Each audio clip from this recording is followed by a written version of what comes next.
Shut up. 1 second. Time to time. Ah, there we go. Sorry about that, everyone. The audio decided it was just going to log itself out for a moment. Wonderful. As you can see, everybody, I am joined by the illustrious, very beautiful, very talented Miss Emma Bardill, also known as Ebony B. Hello, darling. Hello, sweetheart. You do flatter me so. Of course. That is my job. How are you this evening? I'm all right. Yourself? I'm all right, actually, yes. With it being 8 o'clock and with it being Thursday, are we having a little bit of a clap for our NHS people? It is 8 o'clock. We'll do a very short one. Ready? 1, 2, 3.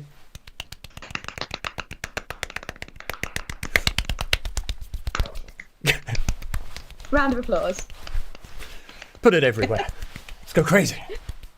Thank you, all of you beautiful NHS people and key workers, for keeping us all healthy and safe. Especially to clumsy people like Emma, who did what earlier this Oh, great. I wish I'd never told you now. I went to go and save a bee earlier that had decided to take up residence in my house, in my hallway. And on grabbing a piece of cleaning equipment to help it on its way to get out of the house again, I decided to slip on the stairs. And I've now jarred all the right-hand side of my body, which now hurts an awful lot. So I must admit, the wine is definitely taking the edge off it. So, I've got, what, an hour to actually start to feel better? Yeah, so being the consummate professional that you are, you're obviously fighting through the pain and the ordeal to join us this evening. So many thanks to you. No, that's just paracetamol. It's fine. That's fair enough. Right. So, when we first decided to do this little interview, you sent me your LinkedIn page, which I have up here, which, I'll be honest, I have read smaller essays. This thing's big. You do realise that I can't actually add anything else to that without it turning around and telling me that it's too long and I need to cut it down a little bit. I don't know what I've done wrong to it. Oh, we've got Jennifer Aish. Jennifer, who? Hang on. Yes, Jennifer Aish. The lovely Jennifer from London. Hello, darling. How are you? So, yeah, to start with, so it says here you have done things along the lines of festival gig radio DJ, journalist, reviewer, road crew, promoter, organiser, PA, social media manager, to name a few. Where do you find the time? I didn't do them all at the same time, I promise you. Good, because that would make all of us feel very inadequate and incredibly pathetic. Yes, done little bits of everything. Some bits I've probably done a little bit more than others. Some bits I've definitely enjoyed more than others. But yeah, it's all been a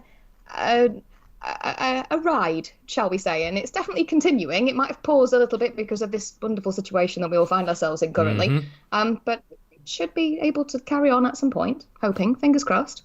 So what got you into all this in the first place? Because I know for a fact that you're a massive music fan, like absolutely obsessed with music. So was this from the childhood, day one, pop out the womb, oh, that's a catchy tune, I like that, straight in? Or how did it develop, your love of music? It's quite difficult to say, to be honest with you. Can I just point out to everybody that I am not used to this at all? I'm used to being in opposite places. I'm used to being the interviewer, not the interviewee. So to actually have questions fired at me, isn't this fun? Think very carefully about answers. It's not something that I'm used to. So yeah, this is definitely a learning curve for me. In regards to the love of music, my earliest memory of listening to something and actually liking it was. I don't know whether this is something that happened in your family, but it definitely did around where I lived. Neighbours or friends of your parents used to get called auntie and uncle. Yeah. And one of our neighbours, who was affectionately known as Auntie Carol, she'd been on holiday and came back, and she brought me, and you might cringe at this, actually, you might be quite proud of me for this. She bought me Jason Donovan's album on tape. Oh, I say, that's a classic. I know. Was it Too Many Reasons? Oh, okay. Or 1,000 Jacksons or something like that. I don't own it anymore, I don't think. I'll have a look through my collection, but I don't think I've got it anymore. And I remember putting that in the tape player in the kitchen and sitting on the countertop in the kitchen. I can't have been 3, 4. And just remember singing along to it and listening to it over and over again to the point where I learned all the words. And that just grew and grew. Mum's influences, music-wise, were more apparent to me at that age than my dad's were, because my dad was out working and my mum was the traditional stay-at-home mum, as it was in the early 80s.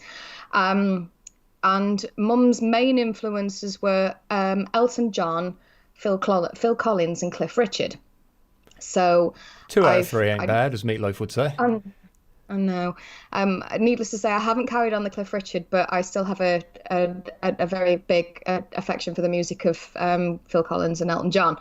Definitely. And I just remember listening, especially to a lot of the Elton John stuff, being very easy to pick up, very easy to learn, and very easy to sing. Now, of course, at that age, it wasn't something that I could do singing wise very well, of course, with the whole male female vocals and what have you. But I just remember very early on just listening to music over and over and over again to be able to learn it, and just finding this uncontrollable energy and joy in just listening to stuff like that, and to sort of singing it at other people, and it didn't embarrass me, it wasn't a problem, and I just really, really enjoyed it. And I remember the first single that I ever bought was actually a vinyl. And I don't know whether you remember this or not, but it was the vinyl sleeve was bright yellow with black polka dots. And it was by the darling Timmy Mallet of Mallet's Mallet. Itsy Bitsy Teeny Weeny Yellow Polka Dot Bikini. Yes, that's exactly it. Yeah, so Bomb Ballerina. Excellent. Was just... that was the first single I ever bought, and it was on vinyl as well. So yes, okay, I got given a tape, but my first purchase was actually vinyl. And again, I haven't got that either, sadly. I've moved too many times, and it just sort of got lost in the ether, as it does. And I just remember it being one thing that I just couldn't let go. I used to go to bed singing. I used to get up in the morning singing, and the vast majority of the time I still do. And my head is like a veritable jukebox. I've always got some sort of music going round in my head somewhere. But the one thing that I can't do is think of music whilst I'm listening to music. So if I'm listening to a track and somebody turns around and says, "Oh yeah, who sung that song by what's it?" and I'll just say, I haven't got a clue. I can't think of it. I cannot think of music trivia whilst I'm listening to music. It's just something that my brain cannot comprehend. You just Does that answer your question? Sorry. Yeah, you just get completely absorbed in what you're listening to.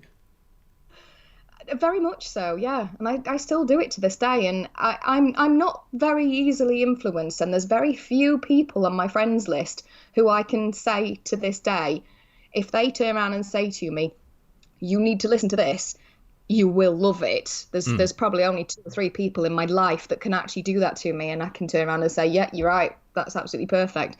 And one of those people is watching tonight already. And it's a very, very strange thing, but yeah, there's some music out there that is just made to be listened to, made to be sung, and made to be loved.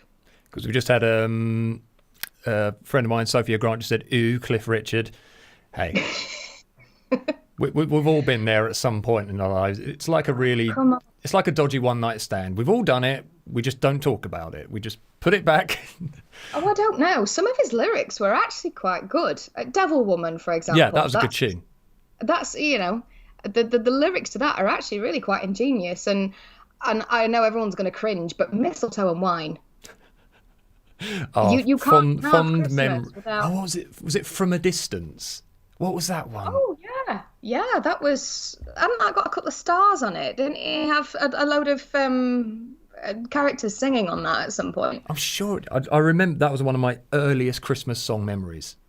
I think that one. It was a bit like Michael Jackson Earth Song, wasn't it? Yeah, exactly. And just as Cheers, everybody, by the way. Just as cringeworthy. Robert Fennell says the Timmy Mallet revelation has broken me. Oh dear. Evening, Rob.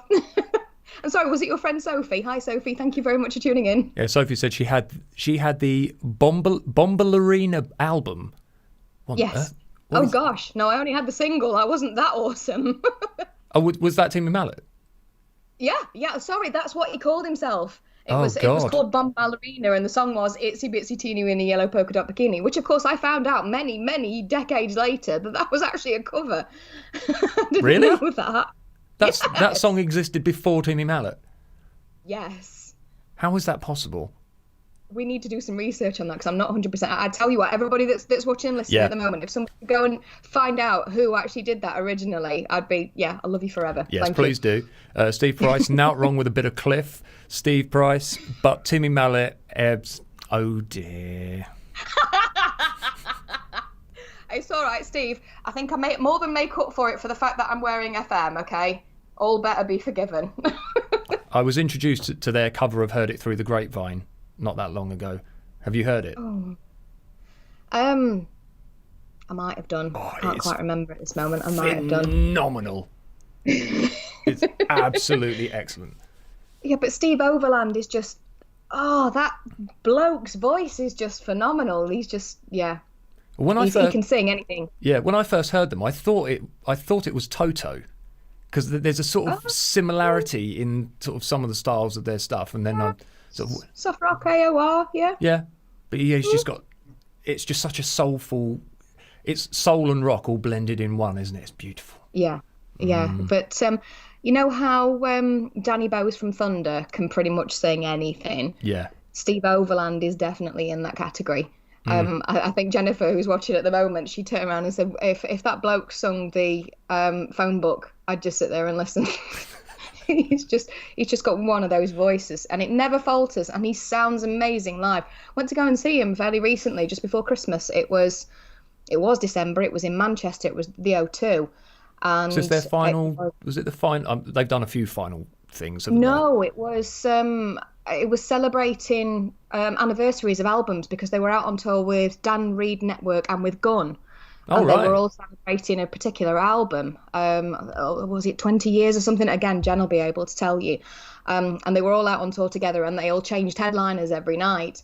Went over to Manchester to go and see them, and that was just beautiful. It really was. And to see Dan Reed Network, I haven't seen them in absolutely ages, but that was just, that was a phenomenal gig. Really, really chuffed that we went there, because of course December we were all going to gigs. January we were like, are we going to gigs? And then February it was like, no, not allowed any gigs, and it's been the same ever since. Yep, exactly. What was it? Dave Ham said Delida was the original in 1960.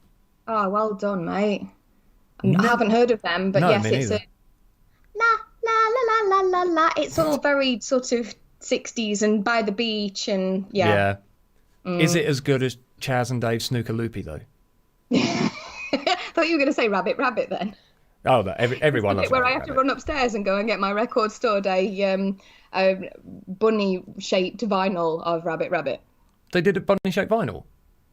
They did it as a record store day exclusive a few years ago. Managed to get my hands on one. I was That would be dead my holy grail. Oh, well, in that case, then I'll save it you, and you can have it for your birthday. Oh, I thought you were going to say, when I die, I shall hand it on to you. I'll leave it you in my will. Yeah. I'll look at it as a long future investment. Oh, honey, if you want it, it's yours. No, I'm not going to steal someone else's rabbit. That's just impolite. You don't know where it's been. It was the big 30 tour. From there onwards. Of course. That's the way these things go. So, Jennifer H says it was the big 30 tour. Amazing. Oh, I was thinking it was 20, but gosh, 30. Yeah, that makes sense now. Scary. Everyone's getting older. Oh, no, tell me about it.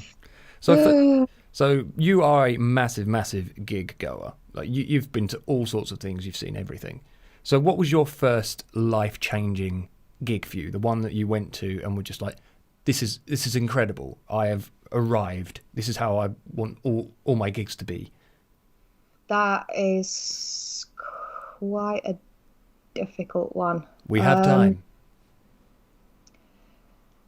Okay, I think For those of you who don't know, I'm a massive ELO fan and have been for many, many years. And as far as I knew, as far as I was concerned, ELO had broken up. They had done for a long time. Jeff Lynne did everything he could to sue original members, so ELO were nothing. I was never, ever going to see them. And one day I discovered that there was an ELO tribute band. They were playing at a venue in Chesterfield, which is quite close to where I used to live. And I gave my nan a nudge, of all people, and I just said, would you like to come to this gig with me? And she just went, oh, yeah, that's fine, as long as it's seating, you know. And I said, well, yeah, it's in a theatre, so it was not the Lead Mill. What's the other venue in Chesterfield? Winding Wheel, there we go. The Winding Wheel in Chesterfield. And it's like a big theatre, lovely place. And this ELO tribute band were playing there. And they started off with a track that I didn't know. And I thought, hang on a second, I'm a really big fan of these, and they're playing a track I don't know. What's going on here? So then they played the rest of the show. Absolutely outstanding. I knew the vast majority of the songs that they played, apart from the first one and a couple in between. And it was pretty much that point onwards. And then I went out and sought out the original members of ELO and ELO Part 2, who were still touring. And the joy that burst forth from me when I found that information out was just, you could have, you know, set I don't know, I'm trying to think of a really, really good euphemism for how happy I was, and I can't think of one right now. Sorry, please, whoever wants to add equivalent, one. Go on, you choose one. Okay, Julian Clary dancing through a field of daffodils under a large rainbow. Yeah, okay. Come on, it doesn't get any more joyous and happy than that. It's a beautiful image. We'll go for Julian Clary. Is he wearing a really, really big purple hat? Yes, absolutely. Okay, yeah, in that case, I was that happy. So I then tried to follow those guys all over the place, and ended up going to see them. Oh, crumbs. Memory's not that good, I'm afraid. Fine. Can't remember where I went to see them, but I actually went to this gig on my own. And it was a standing gig, and it was absolutely brilliant to see them all. And they played the vast majority of stuff that I knew, and some of their more recent stuff as well, which I didn't know. And at the end of the gig, I ended up talking to a couple of members of their crew, and ended up being friends with their crew from then onwards. So of course, then I was invited to every single gig that those guys did. Nice. And still are friends with a couple of the members of crew today. You know, they work with so many other different artists now. It's wonderful how we've sort of introduced people and introduce people.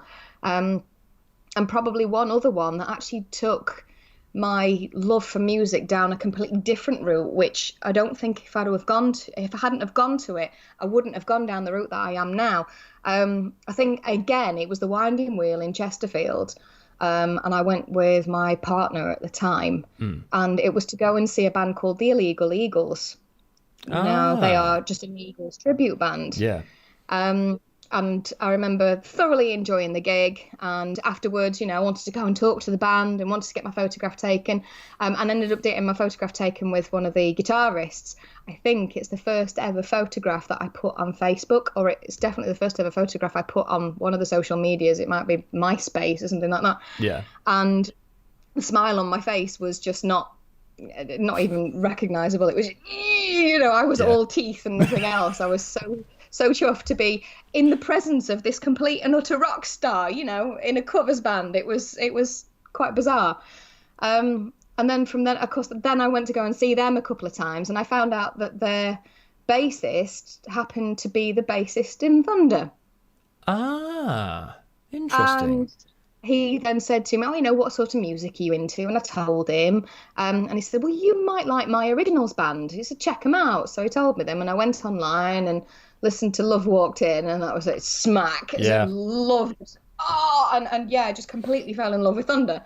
And then that was it. You know, I went to loads of Thunder gigs. I followed those guys around. They did one tour a few years ago, and I think I went to every single gig apart from Devon and Scotland, and that was it. I went to Newcastle, I went to Manchester, Nottingham. I followed them everywhere. Are you part-timer? And since I knew... Oh, no.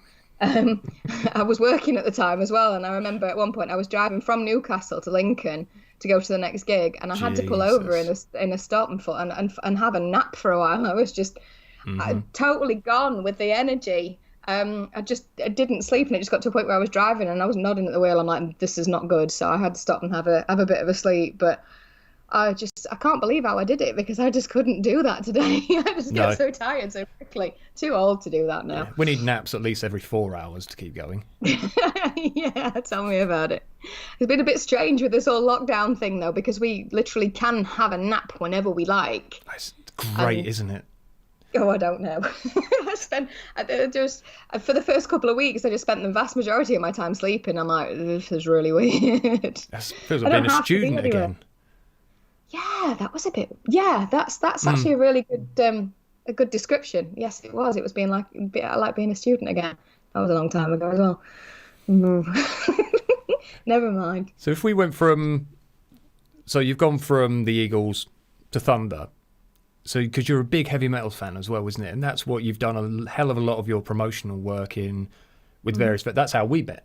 Actually, we met at it was Metal Gods in Mansfield. Yeah, it was the Intake, which is sadly no more. They pulled it down. Was it the Rescue Rooms, something like that? No, that's in Nottingham. Oh, right. No, I think I went to see one of your gigs there or something.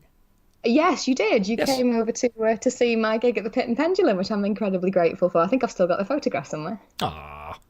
But yeah, so what got you into metal? Because generally, I mean, you can obviously go from rock into metal. It's sort of depending on what you go to, can be quite a jump, can't it? Especially if you go into like the really heavy stuff or the really power metal-y dragons, wizards, etc. kind of stuff. Of which you're no stranger to. It was inevitable, let's be honest. We'll talk about that later. Yeah. Oh gosh, right, okay, so the jump. Well, I have been in radio since I was 11 years old. Really? That long? I started that 15 long. How dare years. You? I wish. Now these wrinkles say otherwise. Yes, I started out at my local hospital radio, which was then called BHR, so it was Bassett Law Hospital Radio, based in Worktop. And I had my own show on there on a Saturday for 2 hours, which I did tons of research for. And the vast majority of the music was popular music at the time, interjected with quite a lot of soft rock. Yeah. So you Toto and REO Speedwagon and ELO, obviously, and just the stuff that you would have heard on the radio. And did that for quite a while, then had stopped that because I started doing my GCSEs at school, and Mum very rightly said, no, you need to concentrate on those. So I'd left that for a while. And then I got older, didn't do radio for a while, and got comfortable in a relationship, as we do, got bored and thought, I need to do something. I need an extracurricular activity. So I gave them a message at the hospital radio station. I just said, if you guys are still doing it, would you give an old DJ another chance? And they got back to me and said, yeah, we'd love to have you on board. That'd be brilliant. So went there and had an interview and had a look round, and not an awful lot of it had changed. So I roughly knew what to do, apart from the fact that we weren't using 8-tracks and carts anymore. It was all mini discs and CDs now. And Google them for you younger generation. This is all obsolete media that you're hearing. Mini discs, 8-tracks, carts. I loved using carts. Carts were brilliant. You pressed a button, it did its thing for 8 seconds, it stopped. There was no tape flying everywhere. There was no pausing of machines and things. It just did its job, and that was it. It was like, yeah, Glory coming days. in, doing my job, going home again, getting paid for its job, and that's it. And I went back on there and started just doing a rock show, really. So just your normal classic rock. And it sort of to grow a bit, because there's only so much classic rock out of the archives that you can get before you do the whole, I need something new, Yeah. And of course, there was no rock coming in the charts at that point.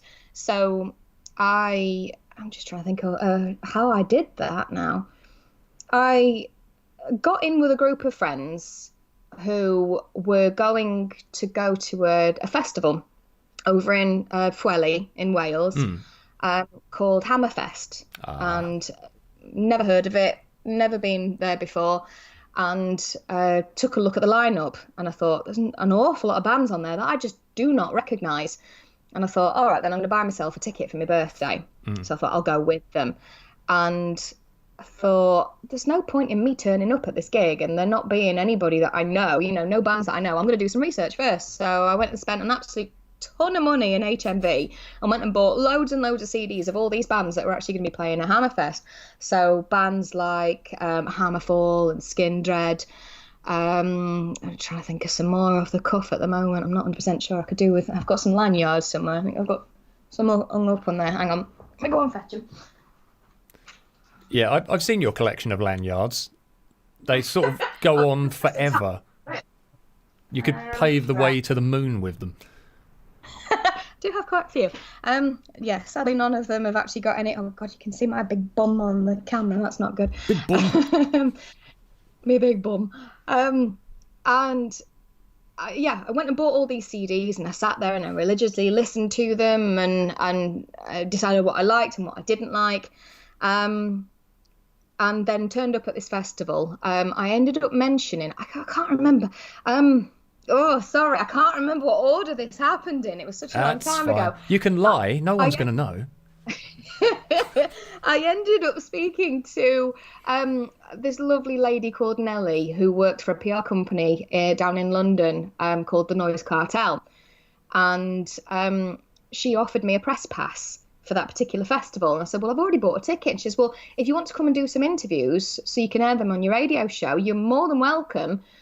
Just go to the ticket pickup point and they should be able to point you in the direction of accreditation and we should be able to sort your pass out. Cool. I'm like, brilliant. So, of course, went out and bought myself a dictaphone and made sure I got a camera and then the rest is history, really. I sort of went there and I researched all the bands that I wanted to interview. I made appointments so I knew which bands I was interviewing. And printed out loads of questions. I mean, at first it's so how long have you been in the industry? Where did you get your band name from?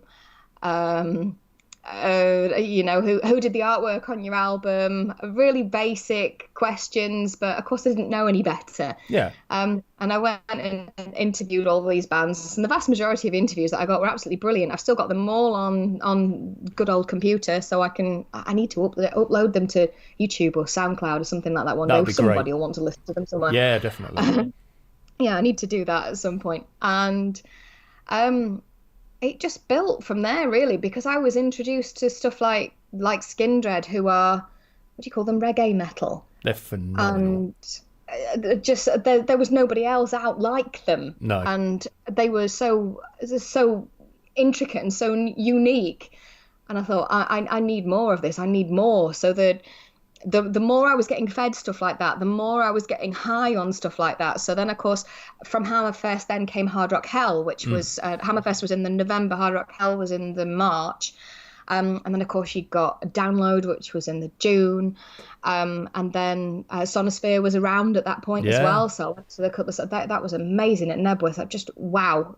Wow. Yeah, those festivals were just amazing. And then, of course, you got... Then it led into an awful lot of the smaller festivals, of course, like Mick Staley's Metal Gods that we met in at Mansfield, and SOS Festival in Manchester, run by the lovely Lynn and Mark from Rock Sector Records. Then we'd got things like, she says, turning around again. What else have we got? More, of course, you got Bloodstock. How can I forget those guys? And then, of course, you go in the complete opposite direction. You go from being the really harsh, of course, Ghost Fest at Leeds University. You do not go to a harsher festival than Ghost Fest. But I met some absolutely fantastic artists there, and the vast majority of them were just really lovely, normal people. Yeah. And of course, then the biggie was getting the job at Earache. That's a pretty big thing, isn't it? Yeah, the biggest, harshest record label in the UK. Mm-hmm. And if you don't get on with things like doom, hardcore, thrash, then grindcore, you'll never get on with stuff at Earache. But just having to go through their back catalogue and bands like Savage Messiah and Evil, who were all my age. Evil, God, I haven't heard that name for a while. They've not done anything for a bit. They've their contract ended at Earache, and they just didn't bother pushing to renew it. Oh, right. I know old Drake, who was the guitarist, did actually stay on, and he did do one album with Earache. I don't think he's done any more. But yeah, you get into stuff like that, and it's like a forbidden fruit. Even if it's not your thing, you make an effort to make it your thing. Yeah. And then you sort of, even if it's not something that I mean, I love a song that I can sit down, I can learn the lyrics, and then I can sing to it. An awful lot of the harsher metal stuff, I can't do that too. I can sit there and research it, but one of my favourite metal bands of all time would be Scar Symmetry, melodical technical death metal. And some of the stuff that they sing about is absolutely disgusting, but I absolutely adore their arrangements. I love the whittling that they do on the guitars and the dual vocals. You've got one that does all the growly stuff, one that does all the clean vocals.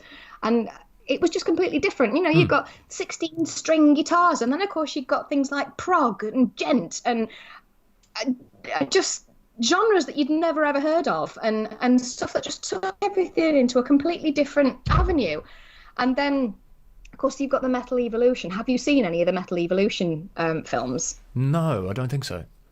Oh, I've got the box set. We were heavily involved with it at Earache because they did 12 in total on the DVDs, and then they did a lost version of the 13th one that they only put out as a digital release. And it was all the really, really harsh metal stuff. And of course, they came to Earache for a vast majority of the promotional items, the music, the photographs, and some interviews with some of the bands as well. And of course, that got released, and I've got posters and stuff in the background that I still need to put up on the wall that I haven't done anything with yet.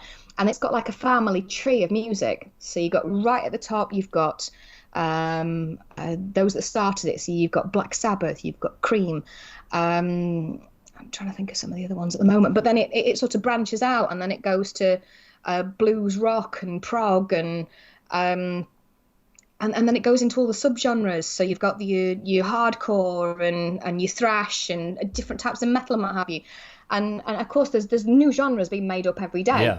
And it's just that there is no other genre out there like this. I mean, you don't have R&B with tiny little offshoots of different types of genres of it, and pop is very rare. You know, you probably get 3 or 4 different types of pop, and that's about your lot. But metal is just endless. There's so many things that you can do with it, and so much stuff that hasn't been discovered yet in metal. Would you think that is because for heavy metal, I suppose proper heavy metal came quite late in the history of music, if you would, wouldn't you? So, of course, you've got all those influences that have been taken from all this, again, from that family tree, taken all the way down the family tree, influenced each level as it goes. So by the time you do get to metal, you've got so many different things that have influenced its parents, so to speak, that all that gets passed on. So you're more likely to get a very sort of eclectic mix of different styles and different bits. And especially, I mean, for example, black metal, all the corpse paint stuff, that's just everyone wanting to look like Gene Simmons and Alice Cooper. Yeah, but Gene Simmons and Alice Cooper got it from somewhere. Yeah, exactly. So they had this whole sort of rock and roll influence, didn't they? And then that was sort of adopted and taken on by the next generation. So yeah, I think you're right. Metal is very unique when it comes to the crossover styles. Do you think that's just because metal is generally just a heavier version of music, so therefore you still get the freedom to have the melody in it, you still get the freedom to have you can still sing about the same things as all these other genres, but you can just ramp it up a notch? That's a really interesting question, actually. It's first time in my life. No, you make a very, very good point, actually. There's, as you say, because it came so late, I mean, you're sort of looking late 60s, early 70s before anything was on the market in regards to heavy metal. Of course, you look to Black Sabbath and no other for that, really. And of course, the vast majority of that has elements of so many different genres that exist to this day. Yeah. So you can look at Iron Man, the song Iron Man, for example, the amount of doom that is in that song, because it's so grindy and so slow. And you listen to an awful lot of doom bands nowadays, and that's exactly what they've taken from that song. It's really, really slow, really heavy. The noises, as Tosh would put it, a brown note. And it's our favourite note. It's just one of those things that songs like that have just got tiny little elements, and of course those musicians that were hungry to be able to do something like that just took a small element of that, because they knew that was popular. They knew that people wanted something like that, and for them to be able to diversify it and take it to a completely different level. And I don't think we're anywhere near experiencing half of the stuff that we will do within the next 20 years. I think there's so much more evolution to be had from metal. And like, for example, you've got we were talking about Gene Simmons and Alice Cooper and all the corpse paint and what have you, but then you go to bands like Slipknot, but then you look at bands like Evil Scarecrow, and they've again taken little elements of it. And yes, okay, some of it is parody, and some of it is made to be nothing funny, wrong with to be parody. No, not at all. I absolutely adore it. Oh, come on. Lawnmower Death are some of my closest friends. Yes, okay, they don't do the corpse paint stuff, but you cannot go to one of their shows and leave without a smile on your face. Even if you're not a metal fan, you can still go and enjoy that because of the japes and the technicality mess ups that they always go through, and the subjects of their songs, about eggs and Satan and jumping on a trampoline and sumo rabbit and sheep dip and stuff like that. I mean, come on, the amount of times that I've been on stage dressed up as a rabbit or dressed up as Mrs. Santa Claus with a beard giving out Christmas presents on one of the Christmas do's, and excellent. It's just fun. There's so many bands out there that are taking everything way too seriously. This life is too short. I was just go out and have fun. You've just brought me to a point actually I wanted to talk to you about. Just as you said that, I thought of it. Go on. I know so many bands who have issues with, like, take a band like Evil Scarecrow, for example. Now, they're a Bloodstock favourite. They put on such a good fun show. They completely captivate the audience. But yet I know so many other metal bands who've got a real snooty, shitty attitude to them because, well, they're not fucking serious musicians, are they? And why is this? Why do people feel the need to... Is it that whole thing with sort of genres and subgenres? If you get somebody who... I always found with music, and when you get a genre, people will create a hierarchy of boxes that you must tick to be true to that genre. And if somebody comes along, like bands who you'd get certain metal bands, but then if someone brought in a keyboard, they'd get ripped to living shit for it because they sort of like they were cheating on the particular genre by having an affair with a keyboard. And you're just like, so what?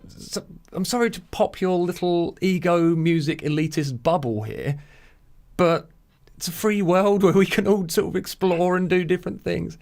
Why people are so protective over their genres? I think you've highlighted three different issues with that. One, I'll bring the keyboard element into this, and with some bands, that is entirely true. The amount of AOR gigs that I've done quite recently, I worked at Rockingham in 2018, and also done Hard Rock Hell AOR and a couple of other bits and pieces. And artists seem to have this idea that when they're sat in the studio, they can create whatever they like. They can have layer upon layer upon layer of different types of music. So 50 million guitar sounds, loads of different types of drums, loads of different bits and pieces. And when it actually comes to the point where they have to play them live, they can't, because they don't have enough instruments or enough people to be able to play the instruments. Yep. So they have to use backing tracks. And there are quite a few bands. I mean, I remember a spate at one point. I'm not going to go into massive detail because I was party to quite a lot of the insider information with this one. But it was Hard Rock Hell AOR a few years ago. We were were we in Wales? I think we were in Wales somewhere. And Heat, no, sorry, Vega had been on to play. I'm a big Vega fan. Love the guys to pieces. The stuff that they do is really quite original. They put their heart and soul into it, and they're really, really talented guys. They'd been on, done their thing, and they'd finished at the bar having a drink afterwards. They'd a band on between them, and then Heat came on. Also a really, really big Heat fan. But Heat have one thing that Vega don't have, and they have Eric Granwell, who is the chappie who is the lead singer. Was he the one who sung, because I've got one Heat album, I think it was the self-titled one. There's that song that follow me into my dreams where our love will survive. Was that him? Don't recognise it unless that was the first album, because I wasn't massively into the first album, but that was a different singer anyway. Oh, right. But their stuff is absolutely fantastic. And Eric Granwell, if you've never been out to see them, I do strongly recommend it, because they do a show like no other. Yeah. And Eric is the most ridiculously active person on stage. He's as skinny as anything. Good man. I'm not going to comment on where he gets his energy from, but his show is phenomenal. I have seen a couple of times where he's sort of spat whilst he's been on stage, which disgusts the life out of me. Ew. But the vast majority of the time, he's quite okay. And he's bouncing around all over the place. He's running around into the audience. He's jumping up and down on stage, and he gives his all. Yeah. He's dripping with sweat by the time he's finished, but he's quite aesthetically pleasing, especially to a certain type of gentleman, or the vast majority of females. And he's just he can sing like no other. He's got pipes like you wouldn't believe. He's ridiculously energetic. He's very, very good looking, and their songs are phenomenally catchy, and they're big. Those songs are massive. And whilst they were setting up and getting ready on stage to do their performance at Hard Rock LAOR, somebody messed up and pressed play on one of their backing tracks. So then something was said by a member of the other band that I was talking about how, you know, they are original, and they everything that goes on in the studio they can replicate on stage, yet bands like that are higher up the bill than them, get a better response from the audience because of X, Y, and Z. Yet aren't really true to their genre, because they're playing it on the backing track. They're not actually playing what they're creating in the studio, because they can't.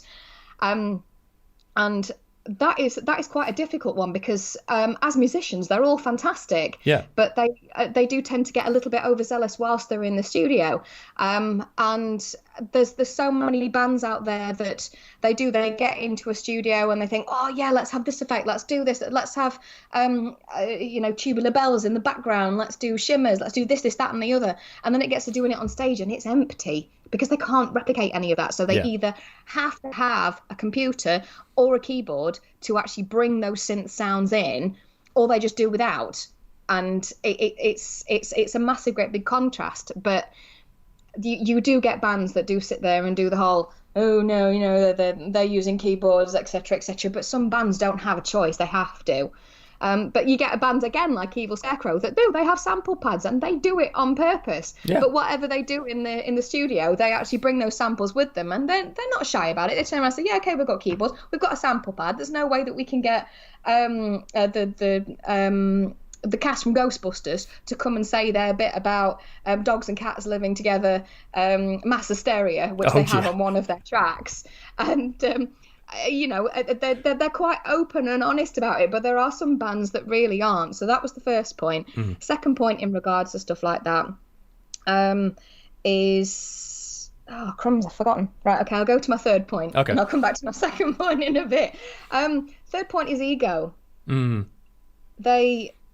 They're doing something better than that person, and they're being successful at it. So instead of being happy for them, they're just going to put them down about it. And there we go. There's my second point. My second point was jealousy. Yeah. because secretly they want to be them. They want to be on the stage doing what they're doing. It doesn't matter at the fact that they've got the keyboards in. They're just finding something to bitch about and whine about because they actually want to be them. They want to be on stage doing what they're doing. And they're not. They're leading their sad little lives in their little indie band or their no band, you know, and they will sit there and they will bitch about it just for the sheer fact that they want to be them and they're not them. But I found also, I was chatting to one of my other interviewees about this, and there seems to be a thing where certain musicians feel you have to act in a certain way to be a proper musician. And when you get bands who come along and piss all over that idea, to them it's kind of like, well, but I'm doing everything right. I'm posing in the right way. And I think there's a friend of mine was telling me he was good friends with the Choir Boys. Oh, yeah. Yeah. And they were backstage just watching this guy. And I can't, what's the name of the singer from the Choir Boys? Spike. Spike, that's it. Spike apparently has this thing where he just hates people who wear loads of belts. Because he just, you know, you need a belt to hold your trousers up. You don't need 15 of them strapped to various places around your body. Yeah. And he said apparently there was this guy from one of these up-and-coming bands. And all the rest of, you know, the Choir Boys are just sitting there, you know, drinking and having a chat and having a laugh. And this guy is standing up against the wall, basically like this. You know, fully shaded up and belts everywhere. And apparently Spike just walks over to him, like with his drink, just leans in and goes, "Grow up, mate," and just goes walking out. Yeah, but Spike's not afraid of doing that, especially when he's had a couple of bottles. No, and I'll thank Mr. Rob Lucas for that story. But yeah, it is that attitude of where it seems to be what I almost class as like the middle class of music, where you've got your people who are right at the bottom, who've got all the enthusiasm, who want to go out there, love the music, they want to make it big, they've got all these dreams and aspirations. You've got the people up, people who have made it and know how it works, don't have anything to prove anymore, who go to festivals, they're not living the rock and roll lifestyle, they're probably just kicking back, chilling in a trailer or something, relaxing, just having a drink with their friends. Then you've got the middle class who want to be, who think they're better than the lower, who want to be, think they should be up with the upper echelons, and therefore they're the ones who've got the biggest chip on their shoulder. Yeah, I see that every day. Every day. And it's just so frustrating and annoying. Yeah, it is. It's one of those. I was going to ask you a question then. What was I going to ask you? Ah, yes. Go on then. So I'm going to turn the tables on you now. So how do you feel? Because of course there's still this fairy tale that exists in the music industry that you're going to make it. So you're going to get in a band, you're going to spend a couple of years writing albums and recording and going out on tours and shagging groupies and one thing and another and not really doing an awful lot and not really getting anywhere. And then all of a sudden this record label's going to turn up and they're going to open a suitcase and go, there you go, there's £10,000, go out and spend it on drugs and hookers and what have you. We're going to make you huge. Yeah. So many bands still think that exists. That hasn't existed since 70s, possibly early 80s. Why do you think bands haven't moved on? Why do you think that ethos still exists in bands' heads? Probably because I think because they're so influenced by all the generations before and they see all the rock stories, they see all the stardom. Again, it's all smoke and mirrors. Like people who think, you look at X Factor and people say, why do you want to go on X Factor? I want to be famous. Not that you want to have a career, not that you want to be in the music industry, you just want your fame. Because you think, because there's fame, there's adoration, it's taking Instagram to the next level, isn't it? Look, everybody, I've cooked a potato, everyone adore me. It's like the next... Andy Warhol's 15 minutes, yeah. Yeah, it's the next step up from that. And the problem is that, as you say, this hasn't been the case. The actual reality I've had limited experience in the music industry. I know a lot of people who've had horrendous experience in the music industry. Yeah. It is not a nice industry to be in. You will probably get shafted left, right and centre by anybody because it is a business and it's a business where you will be taken in. You'll probably be, they don't take you, I think years ago, you always had that issue with management and bands who would try and, management record companies would screw people over, but they looked at you as an investment and they would take you in, they would build you up, they'd improve you, they would back you, they were sort of hoping that you would be with them for the duration. Now people don't want to take that risk anymore. People just want, okay, you've got some form of popularity, we'll take you in, we'll get everything from you that we possibly can, with hopefully no financial detriment to ourselves. Basically chew you up, spit you out, make a bit of money from you. That's what the things like X Factor were for.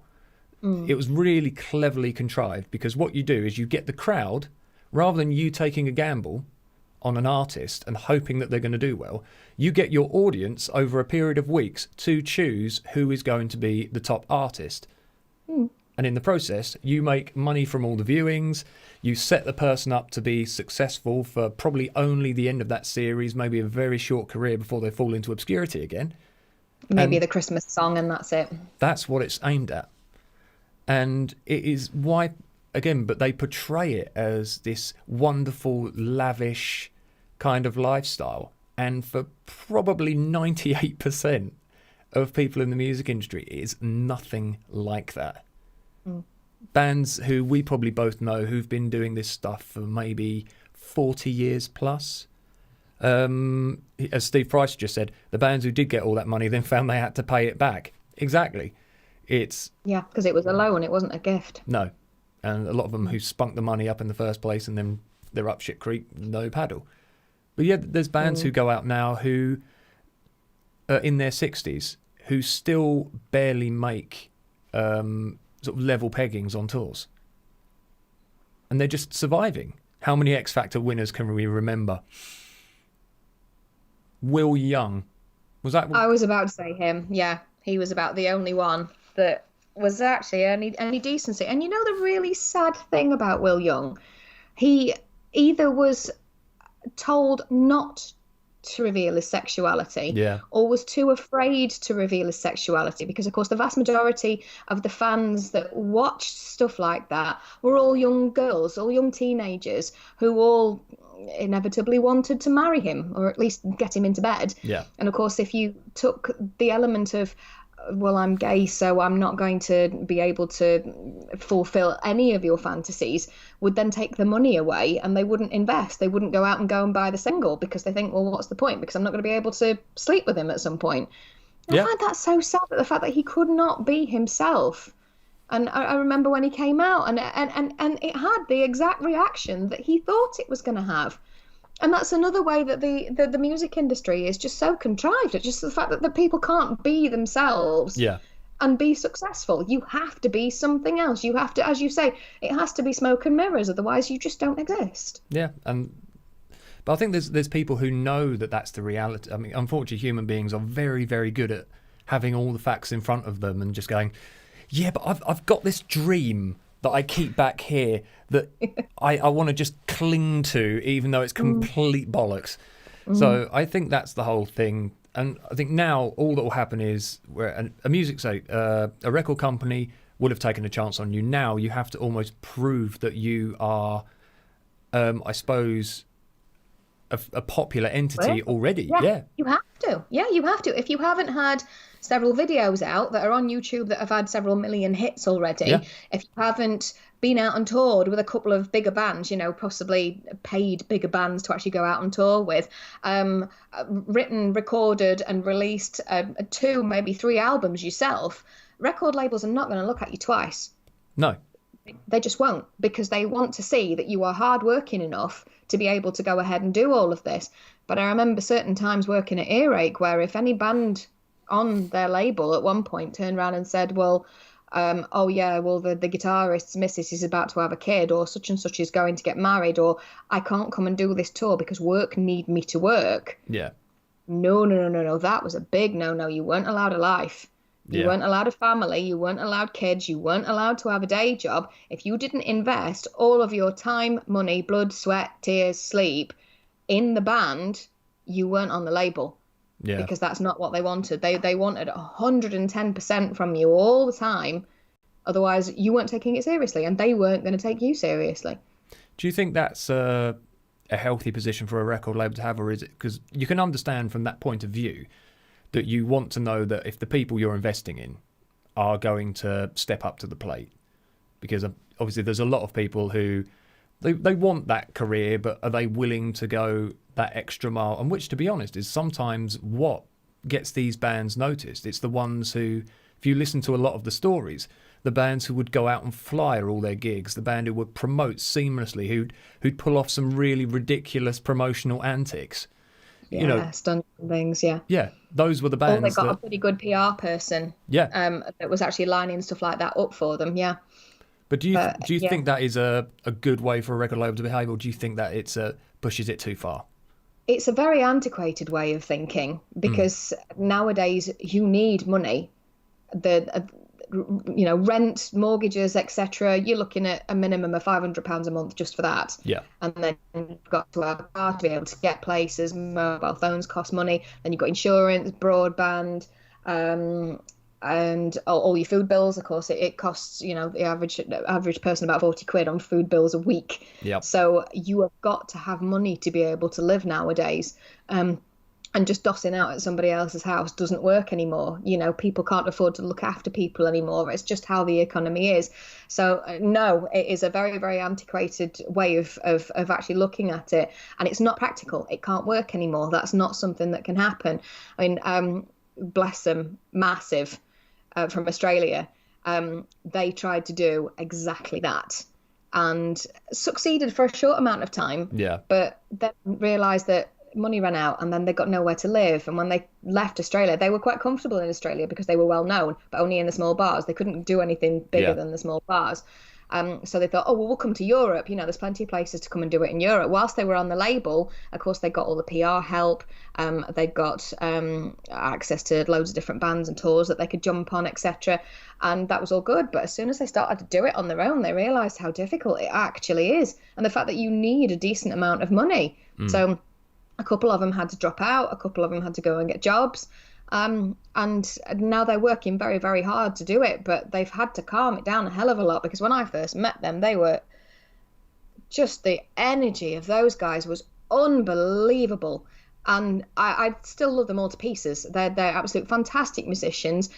Their ways every now and again are a little bit questionable as to their approaches to things, but the vast majority of the time their heart was in it. Their music was pure. And they did a very, very good job. But even those guys who were the wild and the wacky, and they were doing stunts all over the place and one thing and another, without any financial backing, they had to back down. They couldn't carry on doing it. And I think that's going to be the same for everybody, apart from your bands every now and again where mummy and daddy have invested an awful lot of money. I could slag a band off at this moment in time, but I'm going to try and stay positive. And you do get some every now and again that will just throw money at the situation. You'll find that they get very, very big very, very quickly through no real hard work. Yeah. It's just they've thrown money at the situation. They can afford the best PRs. They can afford the best managers. They can afford to buy on tours and also get their music featured in adverts and movies and things like that. And that's where this industry falls down, because you can get, well, actually no, because that's any industry really. Yeah. If you can throw money at a situation, it makes it all better, and it makes you very, very popular very, very quickly. But as soon as you turn around and A, stop giving the money, or B, start saying no, then that all disappears as well. And they 1 minute they're playing on second stage at Download, the next minute they can't get a gig in their own hometown anymore.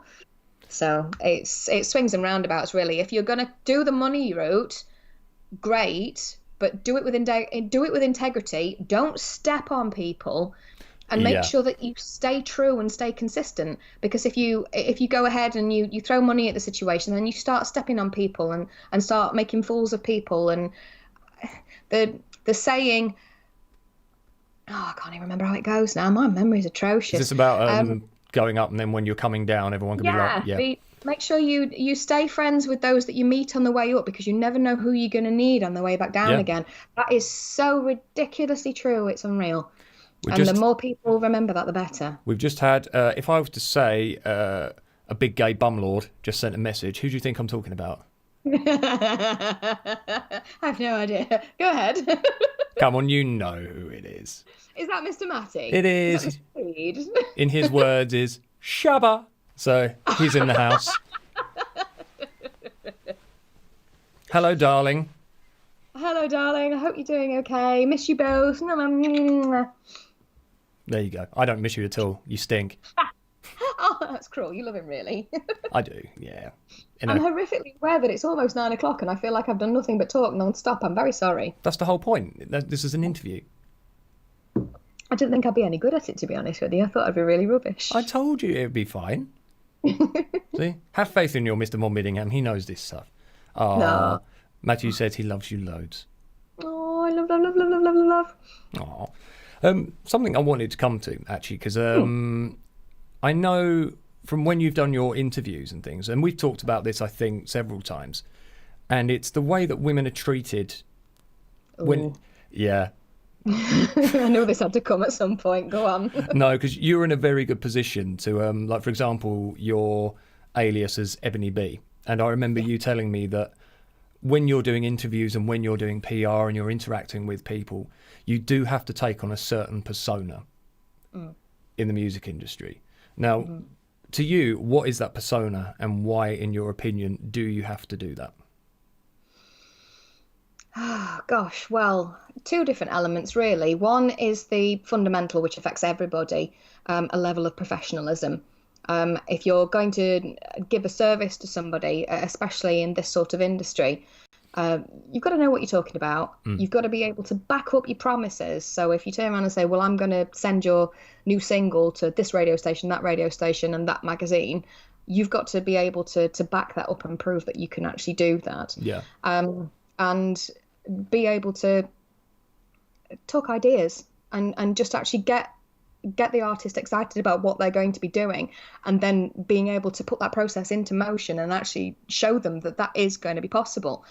Going down the route of the female persona in the industry is one that's very, very difficult, and I try my hardest not to get on my high horse about it, because I can get quite protective over it at times, and there's several women in the industry that would back me up 100% on this. We've spoken about this many a time before. Being a woman in the music industry is not easy. Being a man in the music industry is not easy, but being a woman in the industry is a little bit more difficult. Yeah.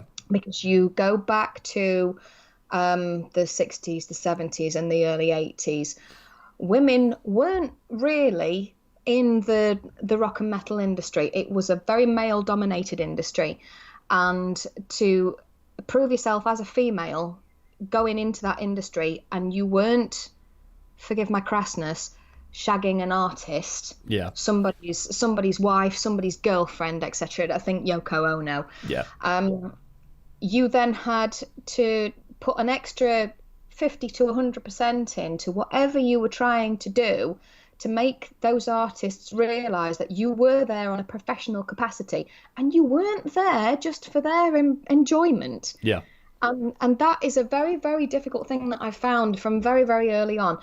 To be fair, having womanly wiles every now and again does get you into things that normally you wouldn't do. You know, you end up getting favors from people. And I know I don't want this to sound sexual, because this is not where I'm coming from.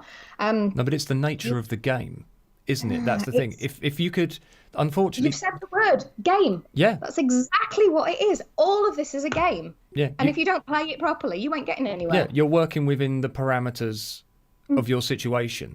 So you could sort of go in and be on your high feminist horse and say, well, I'm not going to do that. I'm going to be true to that I'm not going to bend in any way, shape or form.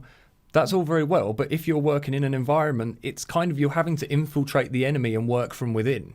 You can't just take it head on and expect that you're going to cause wonderful change and everything's good. You've got to, sometimes, as you say, you have to play the game to get anywhere. It shouldn't be like that. And, you know, it needs to change. But it's a slow change. Yeah, it is difficult. Two examples of completely opposite sides of that. One, I remember when the Massive guys, I'll use those as an example because they were wonderful to work with. They really were. When they first came over from Australia, I remember all of them, we were sat in Rock City, actually. We were having a photo shoot. We were doing a photo shoot in Rock City, and we were sat in the now called the Black Cherry Lounge on the sofas, and the guys were sort of lounging around and what have you, and they'd given them a bottle of Jaeger to pose with and one thing and another. And the guys actually turned around and said to me, Emma, we'd love to be able to go there, but we've promised our management that any female that we're working with that's part of the PR company, part of the record label, etc., is out of bounds. We don't go anywhere near you. We don't even try it. And we're all sticking to that. And I was so glad that they'd said that, because that then took a massive pressure off my shoulders and made everything a hell of a lot easier. I could stand there and go, where do you think you're going? Get back over there, get this done. And they wouldn't question it. Yeah. It wasn't a case of I was doing it because I was trying to get some sort of sexual rise out of them. It was no, you need to listen to me. I know what I'm doing. You need to be in certain places at certain times. And if you don't listen to me, you're going to get into a lot of trouble. Being like a bit like a school teacher, if for want of a better term. And those guys actually saying that to me was the biggest relief, because it basically removed a whole situation that didn't need to be there. So there was the whole sexual attraction thing, and possibly dating somebody and needing a boyfriend or needing a girlfriend, one thing and another. And that was just removed completely from the situation. So we could actually get on with some work. I could, every single one of them at one point stayed over at my house. They did a gig in Leeds one night, and then I was taking them over to a radio station that I worked with in Lincoln the following day, and they got nowhere to stay. So I'd got my little two-bedroom semi-detached, and every single one of them, including their manager and their tour bus driver, all slept in my house. The vast majority of them were in the front room. They were all laid in the hallways. I'd got a couple of them in the spare bedroom, but not one of them even tried to come into my bedroom. They left me alone, and that's how it was. And I got up in the morning and made them all a cup of tea and what have you, and then took them all to Sainsbury's to go and have a breakfast. But there was that line. It was drawn. It was right, I'm professional. You guys know I'm professional, and nothing is going to happen. And that just made everything so much easier. But then you go to other sides of the industry. There was a young female that had just started working for one of the media companies that I'm friends with. And I think we were at Bloodstock at the time. And she'd never done it before, and she was doing interviews. She was a very plucky lady. She'd got blue and purple hair and what have you, and she was little and like I used to be. And she came to me, and she was asking me for advice. One of the guys that we mutually knew introduced her to me, and he just said, she's new at this. Any chance that you could give her a couple of pointers? I'm like, yeah, sure, no problem. So I told her about interview technique and what she needs to do and the sort of questions that she needs to avoid.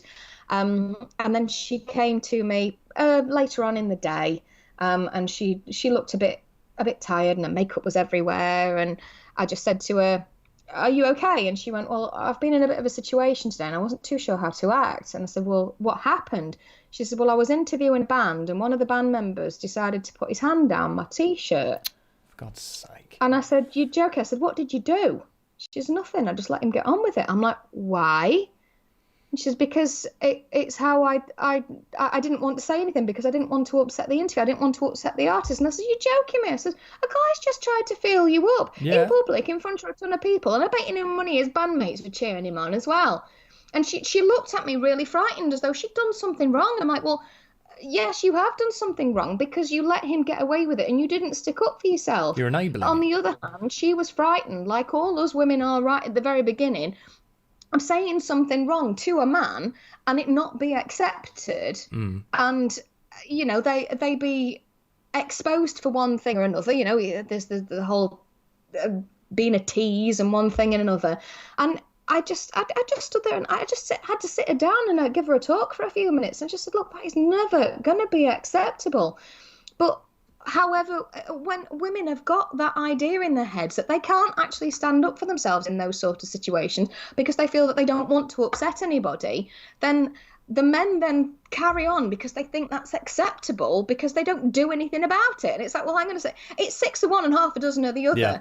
If you don't do something about one thing and then the other happens, and it's Well, you have to. I could go on. Unfortunately, if you don't point out to people the error of their ways, or your perception of the error of their ways, how is somebody going to know ever to change? I've had this conversation with so many people. If someone is doing something that's rude, if you don't tell them it's rude, they're just going to keep doing it.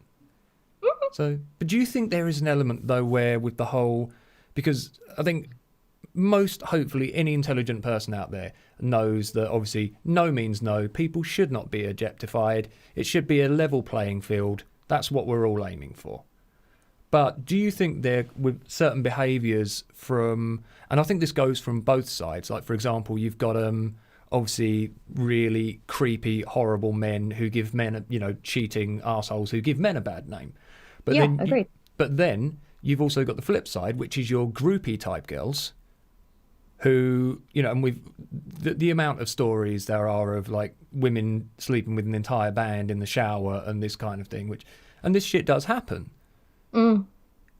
It's one of the things that's always puzzled me, because the idea of celebrity to me is really bizarre. The fact that you put somebody that you don't know for a complete, or just a character that this person plays, you put that on a pedestal as this is the most amazing thing in the world. And the reality is they take a shit in the morning like you do. They'll sit there in their pants watching rubbish TV, picking their nose and maybe like tucking it under the seat. Just, they are human beings, but we hold them in such high regard. And that is why is it that women and like groupies who sleep with bands, is it to attain a certain level of, what's the word? Notoriety, to put themselves up above other women, say, I've slept with this person, therefore this makes me better than you. What are the reasons for being a groupie? Having not been a groupie, I don't think I can answer that one fully, unfortunately. And I don't know or make a conscious effort to not know people that do go ahead and do stuff like that. Yeah. But I can give you a personal example of something that happened to me, and I'm not going to name any names here because it's not fair. I had a young gentleman who, once he found out what I did for a living away from my normal job, because of course I needed a normal job to be able to fund all of this, because it's very, very rare that I got paid to do any of what I did. He then made a beeline for me. He was a good 7 or 8 years younger than me. And he desperately wanted to be a DJ. At the time, I was DJing at Skegness Rock and Blues Festival to 4,000, 5,000 people on a weekend. And I would go and do SOS Festival, and I would DJ and compen there. And I just had a run of festivals and gigs and things that I worked at that I was a very front person on. And I later found out, I think I'd been in a relationship with him for about 8 months or so. Download came up, and for some strange and bizarre reason, I got given 2 passes. I was myself working for a radio station at the time, so I naturally asked him if he wanted to come with me. He was a budding photographer. He'd got his own posh camera with big lenses and things, and I just said to him, do you want to come with me for the day and come and take photographs so we can put photographs up on the social media and websites and stuff like that? And he was so excited. He was then picking out outfits, and I thought I was bad for dressing up for stuff like that. But he was, sorting out cowboy hats, and what you were saying about belts earlier, he was tying stuff around his wrists and his arms and his knees and stuff like that. I'm like, what are you wearing? He's like, well... Yeah, so you're not going to a hoedown, you're... Well, he did it just in case he met somebody famous. And we were stood in the press area at one point, and Slash walked through. And he stood there at the top of his voice and went, oh, there's Slash there. I'm going to go and ask him if I can be his personal photographer. And I literally had to grab hold of him, very cartoon style, at the back of the neck and go, don't you dare embarrass me like that. And he was literally just going to go and run up to Slash and go and talk to him and say, I want to be your personal photographer.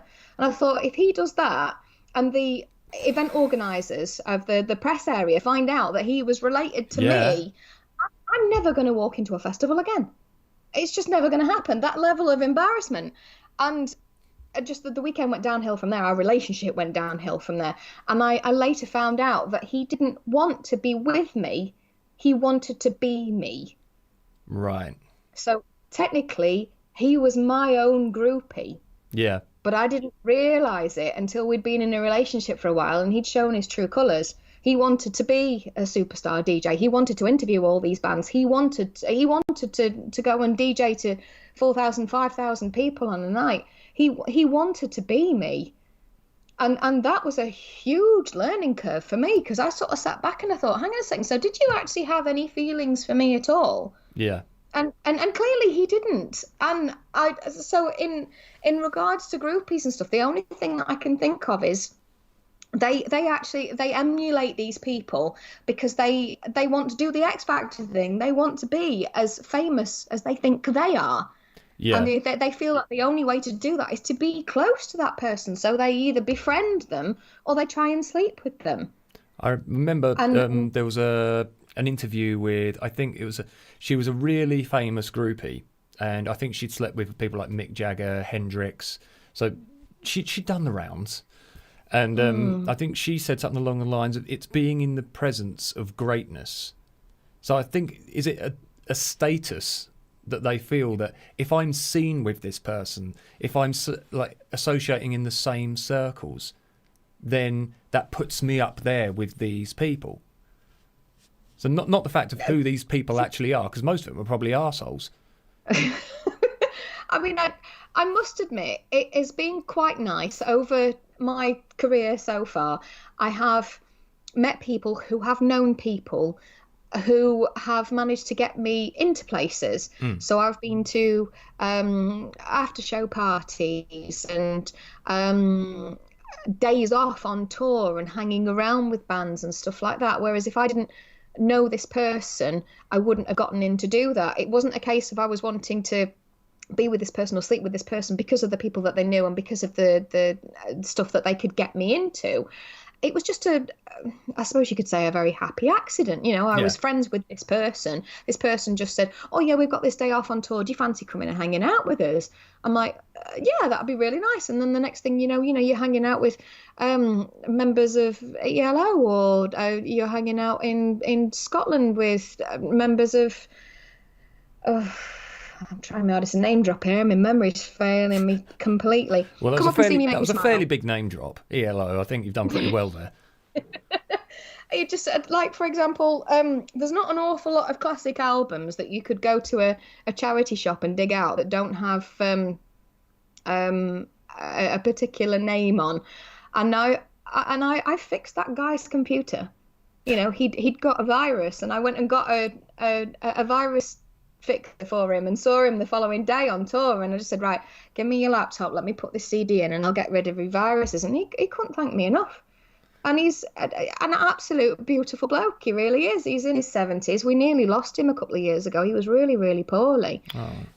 He's in a wheelchair at the moment, but he's still orchestrating. He's still doing an absolute fantastic job. And I just feel privileged at the fact that I know him and I was able to make his life a little bit easier. It will be very, very rare, and this is something that's happened to me fairly recently. I regurgitated a Facebook memory of a gig at the Rescue Rooms in Nottingham, where myself and my friend Jen, who's watching at the moment, we went to go and see FM. We went to go and see them on this tour.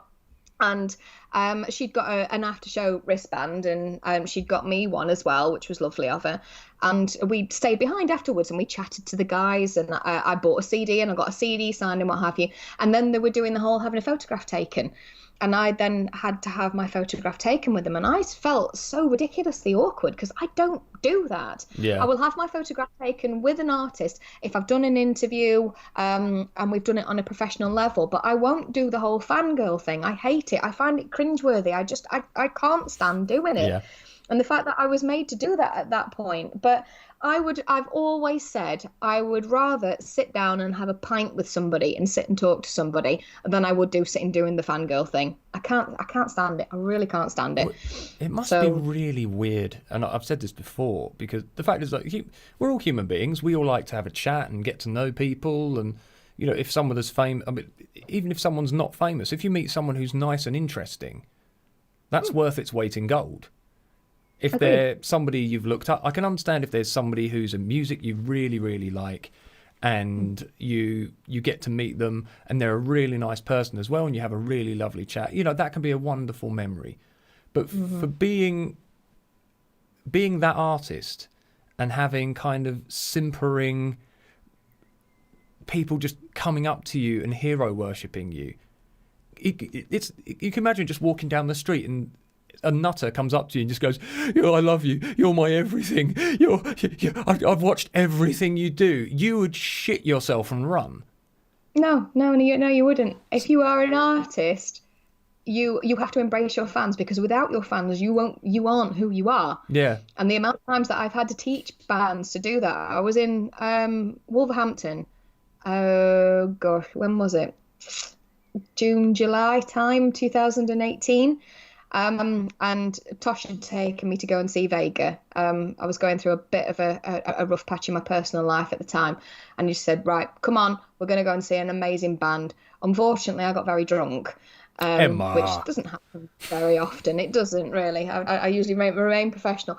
But it got to the end of the gig. And of course, I've known the Vega guys for years. So hung around after the gig talking to them on the shop floor, so to speak, and there were still some fans around, and they were wanting stuff signed. So of course I dig in my handbag, Sharpie. I deal with that many bands. I do not go anywhere without a Sharpie. So produce this Sharpie, and they were getting whatever signed, their tickets signed, CDs if they bought them, that sort of thing. And I was automatically turning around, offering my back so the guys could lean on it to be able to sign things. And all the guys wanted to do was catch up with me, because we'd not seen each other in absolutely ages. And I'm like, no, deal with your fans first. Yeah. Once you've dealt with them, once they've got the signatures, once they've got their selfies, I'm like, no, come here, give me your camera, I'll take a photograph of you. I was drunk, but I was still in PR mode. It was really strange. And I just said, look, deal with your fans first, then we can go. And the amount of times that I've been walking down the street with a couple of artists, and somebody's walked up to them and they've just said, oh, you're such and such from that band. Oh my God, I think you're amazing. And you encourage them. You step back and you sort of push them, and you encourage them to talk to their fans, and if they want a photograph, brilliant, take the photograph, encourage them. And we did it at the FM Dan Reed Network and not Dare. Go on, what they call Gun. There we go. Oh yeah. And Gun gig in Manchester in December. And we were stood talking to a couple of the members then, and it's like, no, deal with your fans first, then we can talk to the band afterwards. And that is so important. Yes, okay, it's freaky. And yes, when you start out at the beginning of your career, yes, it's a bit sort of like, oh, this is a bit weird. But I've even had it. I mean, I was only DJing, but when I was doing the Skegness Rock and Blues things, I was a goddess.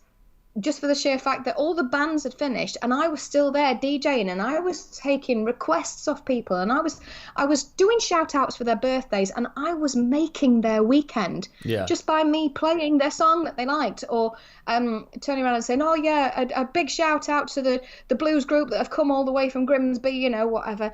And I was a goddess, and they all wanted their photographs taken with me, and they wanted my autograph. And at first, yes, it was a bit weird, and it's just like, well, at that point in time, I am a celebrity. They want to be close to me. And I had a lot of, can I buy you a drink? Do you have a boyfriend? That sort of thing. And it was just I'll have a drink with you. Yeah, no problems. And you avoid the boyfriend question, because I did, one of them shouted out to me, you got a boyfriend? I'm like, yeah. All right, well, I'm not buying you a drink then. I'm like, all right, fine, whatever. Oh, my loss. You can see the pain on my face. You get it, But it's, yes, okay, at the beginning of your career, yes, it is going to be a bit weird, but bloody hell, get used to it. Yeah. If people are going to come up and do that, just bask in their loving glow, just stand there and go, yes, okay, thank you so much, I love you too, and just do it, because, again, without them, you aren't anything. Oh, no, I completely agree, and I completely understand the fact of, if you are good to your fans, it does mean the world to them. But for me, I just find it amusing, the psychology of fandom and of celebrity worship. To me, it's such an alien concept Oh, come on. You must fanboy over somebody. If you met one of your heroes now, you'd be on your knees drooling and not being able to speak. Come on, who would that be? No, I'm honestly not like that. No. There's got to be somebody. No, I can't. It's not my way. Rod Stewart. No, not Rod just Stewart. just because of this? No. Who's the guy that you always mention? What's his name? Solo artist. Oh God, what's his name? You mention him all the time. Do I? And you sing his stuff as well. Freddie Mercury. No. Well, to be honest with you, I think we'd all be down on his hands and knees if he was among us today, because that would just be a little bit weird. I'd just give him a cuddle and just tell him everything will be all right. Yeah, I think he needed that at the time, and there wasn't enough people to do that to him. Michael Kiske from Halloween. Michael Ball. No, not Michael Ball. Michael Bolton. Somebody. Bolton. That's it. Ah. Yes. If he walked through your door now, you would fanboy a little bit, even just a little bit, wouldn't you? Well, no. See, the thing is with Michael Bolton, it's a little bit different, because the fact is that what will happen is when I die and I go to heaven, he will be standing there at the gates of heaven to let me in. So what I'm doing is I'm just going to save all my fanboy just for that moment.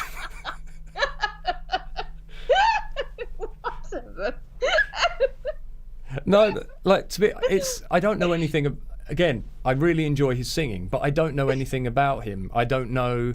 There's people in life I'd like to meet, because there's people like Stephen Fry. Everybody loves Stephen Fry. Just because he's a lovely, lovely chap.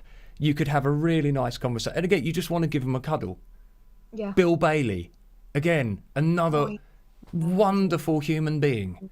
Mm. You know, those are the kind of people, but it's not because of who they are. It's just, I know if I was to be given the choice of spending time with a famous celebrity or someone I know who's just lovely company, that would be my choice. Mm. But that's just...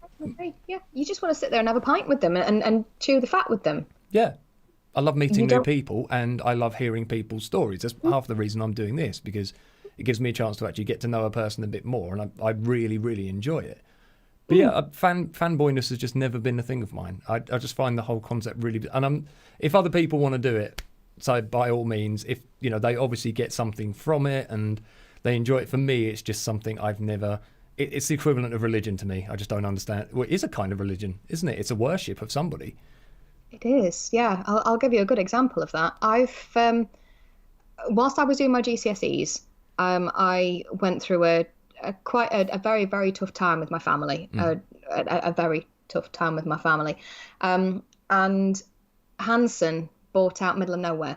Right. That one album off the back of Mbop, the single.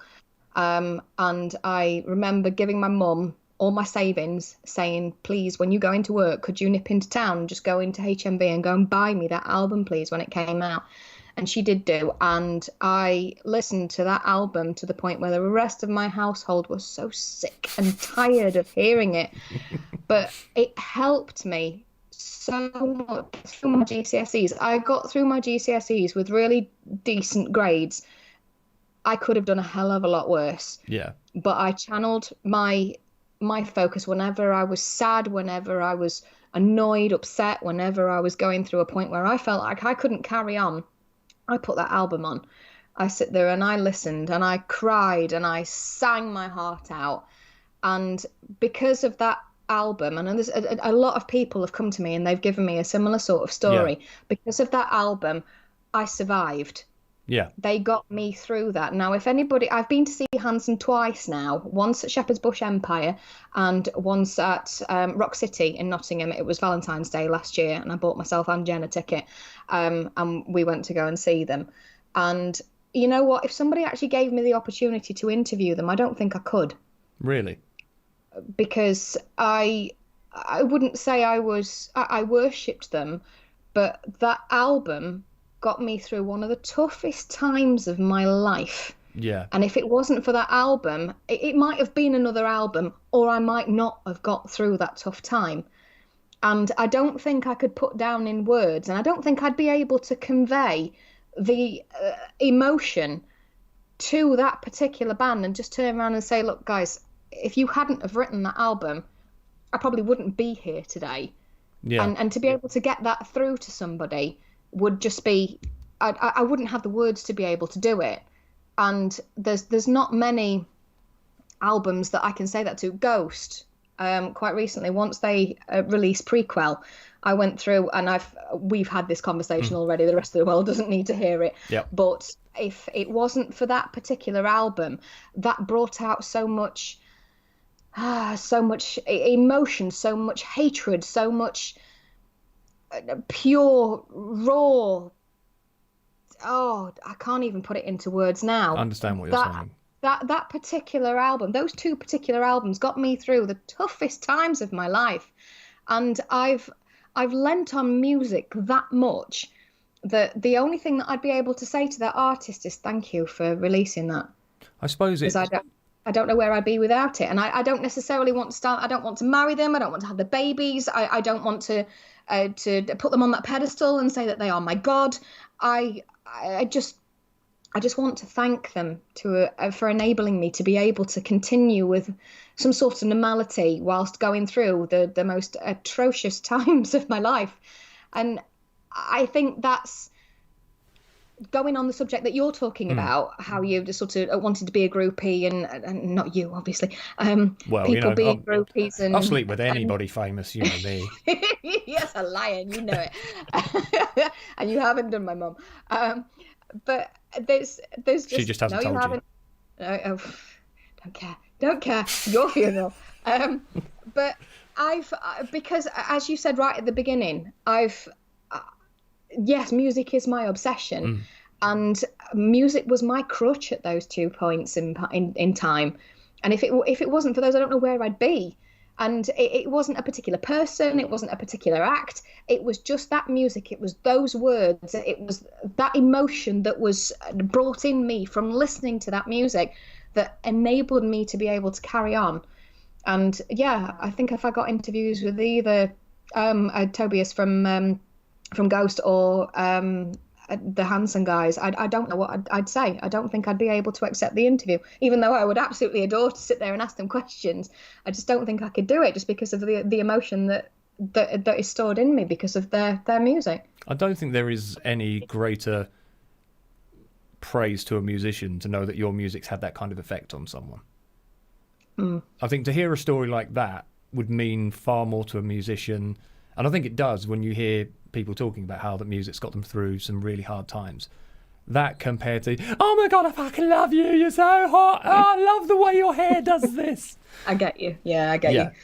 I think there's a big difference between being someone who, like for Freddie Mercury with me and Matt, if me and Matt can't help but get teary when we watch These Are the Days of Our Lives. Yeah, because but it's not just because of just who Freddie was, because say we never knew him, we didn't, but you've seen the stories, you've seen the footage, and you knew at that point.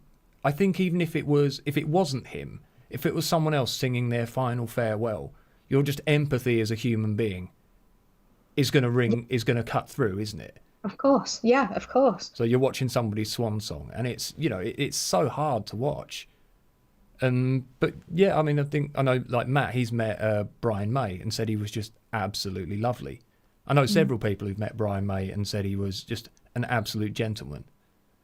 So, and I suppose that if an artist has had a big impact and you've looked up to them, and I suppose sometimes you almost see them as almost the way you would look at your parents if you have good parents, and you look at your parents as like almost a higher being, don't you? That they can do no wrong when you're a kid, and you look at your parents and these are the people I look up to.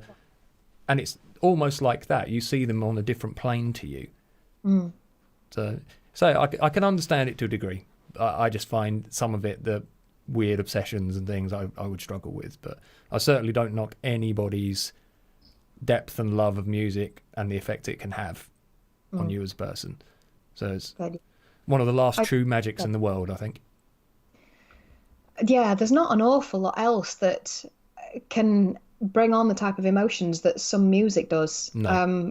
I went for our first road trip quite recently to go and surprise a friend. just because we were allowed to go out. I mean, we drove for about 3.5 hours to go and stand outside a friend's garden, socially distancing, and just stood there and chatted for an hour or so, and then drove back again.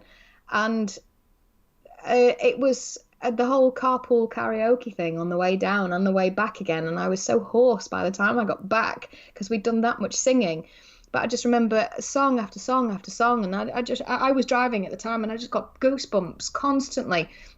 This is an amazing song. This is brilliant. Harmonizing together or harmonizing with the tracks, and just the hair standing up on the back of your neck. Or you can remember when you went to go and see a band. And I went to go and see Eclipse quite recently in Barcelona in December of last year. And that's one of the very few last gigs that we went to go and see, sadly, before COVID-19 hit. Yeah. And just listening back to the album now, I'm just like, oh yeah, they played this in Barcelona. Oh yeah, this was played in Barcelona. And I can't remember the last time I was in a foreign country watching a band be able to play a gig. And it just the memories that brings back is just absolutely fantastic. And some people say that eating certain foods brings back memories and smelling certain smells and things. But for me, it's music. I remember where I was and who I was with and what I was feeling at the time. And it brings more feelings and more emotions back than anything I've ever known. And that's why I am so obsessed with it, because the feelings that it gives you are unmatchable from anything and anyone. Music can give you more than any partner can or any job can, unless you're in the music industry. That's a different thing altogether. It's a whole different ball game. But yeah, it's one of those things. Goodness, we've been talking for an hour and 35 minutes. I think that is your last statement, which sums up a love and a passion incredibly well. I think would be a superb place to end on. But one quick question though. Sure. Before we go. Was your carpool karaoke as good as me and you singing the entire Savage Garden Affirmation album while driving around the north? That was something special. That is a moment that will live on in legend. That was absolutely beautiful. I remember us doing that, and I could not believe that we both had a love for a band that wasn't anything to do with rock and metal at all, really. No. And I still, to this day, hold Darren Hayes as one of my esteemed lyric writers of all time. Some of the lyrics that guy comes out with are just absolutely phenomenal. And yes, when you and I were driving around the peaks, was it the peaks or the Dales? Dales, I believe. It was the Dales. Yes. There was waterfalls and shit. I remember that. Yeah, there was. Yes, there was. And yeah, just finding out that we'd both got a mutual love and respect for that particular band, and driving around and listening to it and both singing and harmonising. I mean, you're a phenomenal singer. There's very few people likewise. That... oh, bless you. You need to do it more. I need to do it full stop. Yes, exactly. How much singing have I actually done in the music industry? Virtually zero. I was in a covers band for a very short amount of time, and that's it. So, couple of secrets. There might be an album that I might be ever so slightly working on soon-ish. Maybe excellent. Watch this space. And also maybe ever so slightly something to do with a record label, ever so slightly. Give me a year and I'll be able to tell everybody a little bit more, because everything's in lockdown at the moment. We were wanting to announce everything back end of last year, and nothing's we just can't at the moment. There's no point. So there's things happening that I will reveal in time. But just a couple of festivals that you guys need to know about just before we go. I have written things down. Go for it. Road Rage Festival that I was going to be doing PR for and press. That was going to be happening in March of this year. Sadly, because of everything that's going on, it's been moved now to the 12th of December. So Sheffield Corporation, please go. If you're into your bikes, if you like your rock music, or you like Reef, you need to go. It's going to be brilliant. And also the beautiful Simon, who runs Uprising in Leicester, worked at it last year. We moved it to the O2. That's actually going to be going ahead in May. We've not announced anything yet, but that's going to be booked again for next year. So cool. Go to festivals, go and support live music, because without people going to support live music, there isn't a music industry. And I know it's been really difficult at the moment, but for everybody that's actually watched an online gig, that's actually bought some merchandise, and supported bands in one way or another, you guys are legends. Thank you so much for doing that. And we need more people like you. We really do. Okay, there aren't an awful lot of gigs to go to at this moment in time, and we don't know when we're going to be able to go to gigs, but please go, enjoy them while we're here. And even if we have to wear those stupid suits that they're inventing, so be it. Yeah, who gives go and a buy shit? yourself a suit. Yeah, go and do it. And when this all is over, you need to come down our neck of the woods and come see me, Matt and Joe, and you're going to have to come out and do a gig with us. Ooh, Yeah. now that's an offer I can't refuse. Have I got to come on my bike? Yes. Yes, you have. So we'll do the gig on the Saturday, and then we'll go cruising on the Sunday. How about that? Yeah, I'm going to hold you to that. That sounds like a great idea. I'd love to do that. Thank you so much. Excellent. Well, See this smile? Big smile. I don't see. Biking and music, what could possibly go wrong? So just before we go, we've had Sophie has said, yeah, Hanson had some good songs on the album. Well said, there's been a few artists in the album that have been a crutch on me. Music is possibly the best medicine. Indeed. And Steve Price said, what a super entertaining evening. So... Bless you. I have an awful lot of respect for Steve Price. Steve Price runs ARFM. Oh, okay. And is also a pilot. Excellent. So it's you can have your music industry, you can have your daytime job, and you can have your awesome bit in the middle at the same time. And Steve Price has all of that. So yeah, I've got a lot of respect for that bloke. I really do. Thanks so much for listening, mate. I really appreciate it. You lucky bastard, Steve. Well, Emma, it has been an absolute treat. So Snap. This is the first time I've done this in absolutely ages, and I've enjoyed the hell out of it, and really don't want it to end, to be honest with you. I know. Roger, I've got work in the morning, so I've got to go to bed and shit. I'm an old man. I can't. No, you're not. Well, I swear you and I are the same age. You're probably a little bit younger. 2, maybe 3 years tops. Have you had a big kind of important birthday recently? Not yet. Right, so I'm older than you. Let's say that. Yeah, only by a little bit. Yeah. Okay. Right. So thank you very much, darling. Can't wait to see you again soon.